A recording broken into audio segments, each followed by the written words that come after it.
This video now deals in more detail with the topic of data and new technologies. There are basically two different types of data, depending on the source of information. The first one is primary data. In the case of primary data, the researcher collects the data him or herself, typically within a scientific investigation. The two most common ways of collecting primary data are survey and observation. A second type of data is secondary data. Here the researcher uses existing data sources, whereby a distinction is made between internal and external data sources.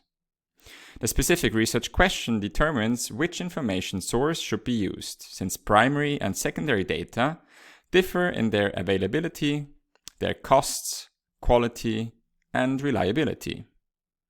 We will later look in more detail at the advantages and disadvantages of primary and secondary data. Primary data can in turn be divided into different methods. First, qualitative studies. This includes classic techniques such as brainstorming or the Delphi technique, a multi-stage application procedure that serves to predict future events or trends as well as possible. Another qualitative method is the focus group, which is a specific form of group discussion used in market research. A focus group is a moderated discussion with several participants, which is usually based on a guideline. Quantitative studies can be divided into survey and observation. During the survey, the researcher interacts with the respondent. This means that the process of questioning is communicative. In the observation process, the researcher does not interact with the respondent. This means that the researcher is passive or non-communicative. The interview can either be conducted in person, that is face-to-face, or by phone or mail. And finally, it can of course also be conducted online on the internet. Nowadays, market research almost exclusively relies on online surveys, or even more specifically, on mobile surveys. The observation can also be carried out in person. This would be the case if a researcher stood in a store and watched the consumer during the buying process. In addition, observation increasingly involves the use of technical equipment. These can be eye-tracking techniques or different neuroscientific techniques, which we will look at in more detail in the lecture. Observation is becoming increasingly important in the course of digitalization and the large amount of data that is generated.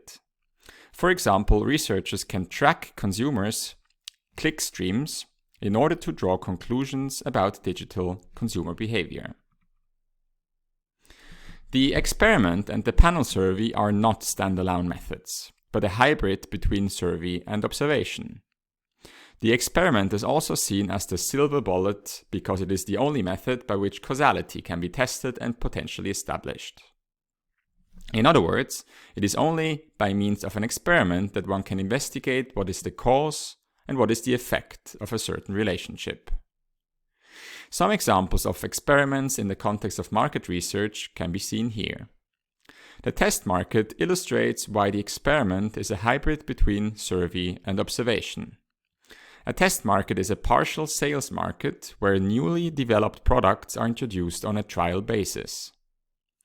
By means of the accompanying survey or market observation, the risk of introducing a new product to the market as a whole can be calculated.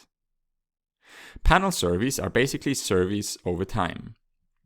This means that panel surveys are surveys that refer to the same sample at regular intervals.